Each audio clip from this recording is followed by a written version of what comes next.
के गौरेला में beauty parlour में काम करवैया 21 वर्षीय युवती के मनचला युवक आशिक के द्वारा मां स्टेट बैंक के आगू में धार हथियार चाकू घोप के मौत के घात उतार दारी से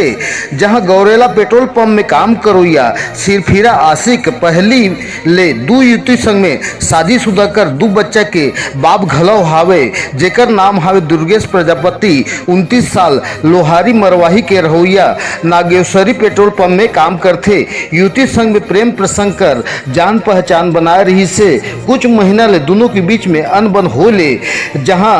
इश्क में मजनू प्रेमिका संग में बातचीत करे बर मृतक युवती के पीछा घलो करत रही जहां घटना के बेरा युवती के घर ले निकले बखत बेरा में जबरिया डाहर स्टेट बैंक के पास में रोक करके बातचीत के आन बनकर ले धार चाकू ले युवती के ऊपर में प्राण घातक हमला घलो कर दारी से जहां महज 4 घंटा में गौरेला पुलिस हर आरोपी ला अपन चुंगल में लेकर के गिरफ्तार करे हवे।